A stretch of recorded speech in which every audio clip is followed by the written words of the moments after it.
नमस्कार, welcome to career 247 में हूं प्रशांत धवन। नाउ दुनिया भर में आप अगर देखो तो आज के समय हेडलाइन बनी हुई है कि भारत में जो कुकिंग गैस है, जो सिलेंडर लोग परचेज करते हैं कुकिंग के लिए, इसके प्राइसेस बहुत ज्यादा बढ़ चुके हैं। कई जगह तो सप्लाई नहीं मिल पा रही लोगों को और सिचुएशन लगातार लोगों के लिए मुश्किल होती जा रही है। यहाँ पे आप देख पाएंगे, बीबीसी का आर्टिकल आपको दिख जाएगा। The situation is dire, war on Iran squeezes India's cooking gas supplies. जो यूएस इजराइल की वॉर है ऑन ईरान, उसकी वजह से भारत की कुकिंग गैस सप्लाई पर नेगेटिव इंपैक्ट आ रहा है। ना सिर्फ भारत की, एक्चुअली ये दृश्य आपको एशिया के बाकी कंट्रीज में भी दिखेगा, बट इंडिया बहुत ज्यादा डिपेंड करता था एलपीजी लिक्विफाइड पेट्रोलियम गैस के लिए फ्रॉम द मिडल ईस्ट। और सिंस अब जो ये एलपीजी गैस लगातार नहीं आ रही स्ट्रेट ऑफ हॉर्मुज से भारत को, अब आप देख रहे हैं कि सिलेंडर की जो शॉर्टेज है लोग जेन्युइनली फील कर रहे हैं। जो टॉप प्राइवेट स्कूल्स है दिल्ली में, ये वार्न कर रहे हैं of no lunch risk amid LPG shortage. कई लोग आप अगर देखें तो ये भी रिपोर्ट कर रहे हैं कि ब्लैक मार्केट में आज के समय जो ये प्राइस है सिलेंडर का, ये 1500 रुपए पहुंच चुका है दिल्ली में। मुंबई में 3-3 हजार के बिक रहे हैं ब्लैक मार्केट में। ये ऑफ कोर्स रिपोर्ट किया जा रहा है वेरियस आर्टिकल्स में। और बेंगलुरु में भी 1500 रुपए से ज्यादा के ये सिलेंडर्स बिक रहे हैं। नाउ आप लोग ऑल ओवर इंडिया से मेरी वीडियो देख रहे हैं, कई लोग बंगाल के होंगे, कई लोग महाराष्ट्र के होंगे, हरियाणा के होंगे।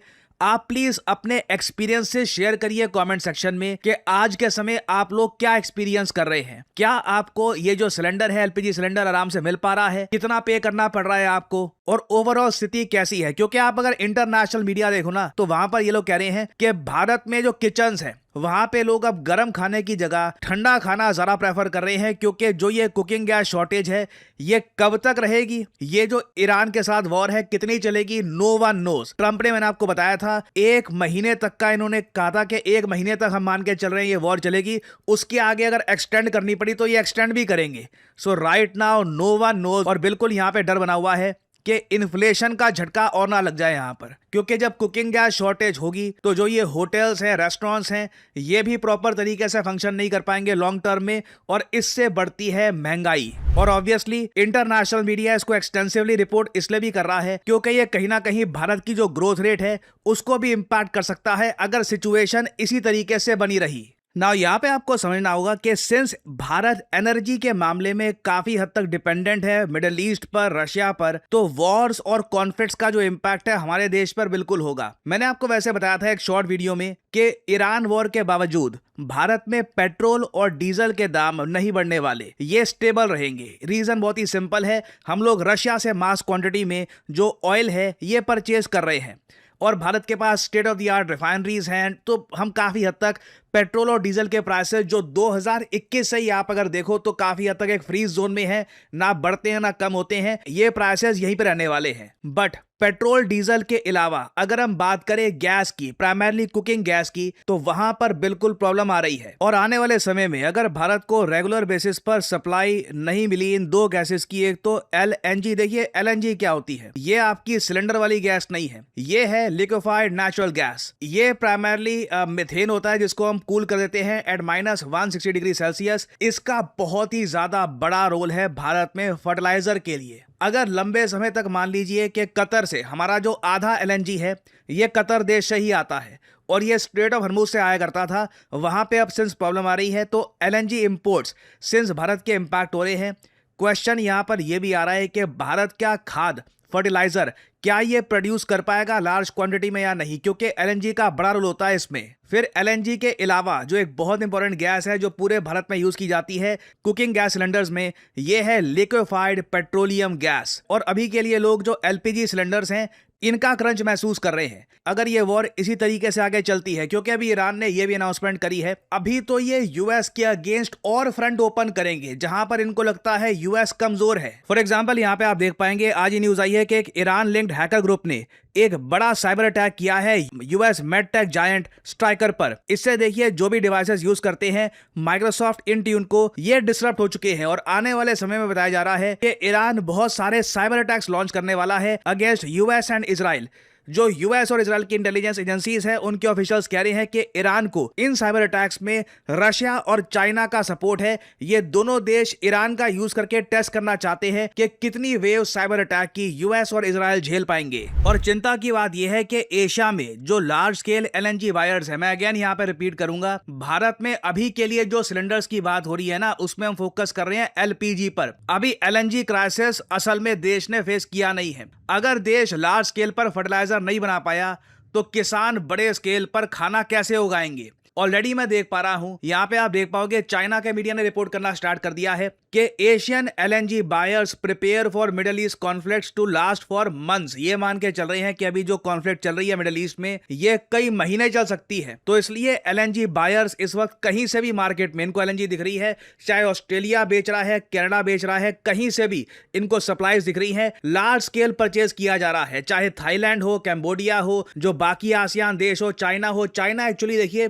कच्चे तेल को रिफाइन करके जो पेट्रोलियम प्रोडक्ट्स है ये एक्सपोर्ट किया करता रहा। चाइना ने ये काम रोक दिया है। चाइना कह रहा है कि अभी के लिए बस इनके जो देश की प्रायोरिटी है, देश की नीड्स है, ये सबसे आगे है। यहां पे आप लोग देख पाएंगे यूएस मीडिया ब्लूमबर्ग रिपोर्ट कर रहा है कि India Bangladesh urea firms shut units after war cuts LNG flow. Bangladesh में इन पर्टिकुलर ऑलरेडी आप अगर देखो एलएनजी प्राइसेस बहुत जरा बढ़ चुके हैं। और ये सिचुएशन अभी तो मैं आपको बता रहा हूं वॉर के 13वें दिन में हम देख रहे हैं। ट्रंप ने कैटेगोरिकली कहा था कि ये वॉर 30 दिन तो आराम से चलेगी। आप इमेजिन कर सकते हैं कि 30वें दिन तक कच्चे तेल के प्राइसेस कहां तक पहुंच चुके होंगे, जो ईरान ने वार्निंग दी है कि $200 पर बैरल ये पहुंचा देंगे। जो कुकिंग गैस के प्राइसेस है ये देखने होंगे कहां तक पहुंचते हैं। अगेन मैं यहां पे जेन्युइनली जानना चाहूंगा आप सब लोगों से कि सिलेंडर जो है कुकिंग गैस सिलेंडर, इसके प्राइसेस को लेकर, इसकी अवेलेबिलिटी को लेकर आप लोग ग्राउंड लेवल पर क्या क्या चीजें फेस कर रहे हैं, व्हाट आर यू फेसिंग। क्योंकि देखिए कुछ पॉजिटिव न्यूज भी आ रही है कि सरकार अपनी तरफ से 25% प्रोडक्शन बढ़ा रही है इन सिलेंडर्स की। और तरीके से भी हम जो इंटरनेशनल पार्टनर्स हैं उनसे बात कर रहे हैं ताकि ये कुकिंग गैस को हम और इंपोर्ट कर पाए। बट ग्राउंड लेवल पर क्या हालत है ये आप सब लोग बता सकते हैं। पर्सनली मैंने दिल्ली में ही ऐसी स्टोरी सुनी है जहां पर लोगों को सिलेंडर काफी दिनों से नहीं मिल पा रहा और वो इलेक्ट्रिक स्टोव या फिर और तरीके इस्तेमाल कर रहे हैं खाना पकाने के। और रिसेंटली YouGov.com पर एक सर्वे पोस्ट किया गया, वहां पे अमेरिकन से ये पूछा गया था कि आपके हिसाब से जो ये ईरान के साथ वॉर है ये कितनी लंबी चलेगी। क्योंकि अभी वैसे मैं आपको बता दूं, अगर मान के हम चलते हैं कि ट्रंप में या बाकी लोगों में सद्बुद्धि आ जाती है और बिल्कुल ये वॉर इमीडिएटली खत्म कर देती है, ट्रंप कहते हैं बस अब तक का सबसे बड़ा टाको तैयार है और बस ये वॉर अब खत्म हो जाती है, उस केस में भी ना ग्लोबल ऑयल सप्लाई कई महीने लेगी रिकवरी करने के लिए। जो डैमेज हो चुका है ना अभी के लिए स्ट्रेट ऑफ हॉर्मुज के रुकने से, ये रिकवर करने में बहुत टाइम लग जाएगा। इसका नेगेटिव इंपैक्ट आप स्टॉक मार्केट, इन्फ्लेशन, सप्लाईज पर हर जगह आप देखने वाले हैं। It is going to be difficult for everyone. और ये तो मैं बात कर रहा हूं कि अभी के अभी अगर ये कॉन्फ्लिक्ट खत्म होती है तब। बट अमेरिकन से जब पूछा गया कि आपके हिसाब से ये मामला कितना लंबा चलेगा, तो ये लोग साफ साफ ऑब्जर्व कर पा रहे हैं कि कई महीने चलने वाली है ये वॉर। यहाँ पे आप देख पाओगे more than half of American से दे वर नॉट सरप्राइज, इनको कुछ भी सरप्राइज नहीं हुआ जब ट्रंप ने ईरान पर मिलिट्री स्ट्राइक्स कर दिए। ये देखिए यूएसए का एक इतिहास भी रहा है पिछले 50 सालों में, कई कंट्रीज को बिना वजह उन्होंने बॉम्ब किया है और उसके बाद जियोपॉलिटिकल प्रॉब्लम्स से पूरी दुनिया ने सफर किया है। यहाँ पे आप देख पाओगे ओनली 12% से दे वर सरप्राइज्ड। और अजीब बात देखिए, जब अमेरिकन से पूछा गया कि आपको लगता है कि ईरान एक बहुत बड़ा थ्रेट बनने वाला था यूएस के लिए, तो 25% जो अमेरिकन है, सिर्फ 25% अमेरिकन इन्होंने कहा कि हाँ ईरान एक इमीडिएट थ्रेट बनने वाला था यूएस के लिए। बाकी लोग कहते हैं कि हाँ ईरान एक थ्रेट था पर कोई इमीडिएट थ्रेट नहीं था, ऐसा कुछ नहीं था कि इमीडिएटली जाके वॉर हमको शुरू करनी ही थी। और ऑफ कोर्स ज्यादातर अमेरिकन यहाँ पर ये भी कह रहे हैं कि अगर अटैक करना था ईरान को तो कम से कम पार्लियामेंट में कुछ बातचीत कर लेते हैं, बाकी जो कंट्रीज के रिप्रेजेंटेटिव्स हैं, एमपीज हैं, उनसे बातचीत करके डिस्कशन करके वॉर स्टार्ट करते। बट क्लियरली अब मैं देख पा रहा हूं अमेरिकन ने भी ये बात एक्सेप्ट कर ली है कि ये वॉर होनी ही थी। यहाँ पे काफी बड़े इंटरेस्ट भी शामिल है कई बड़ी कंपनियों के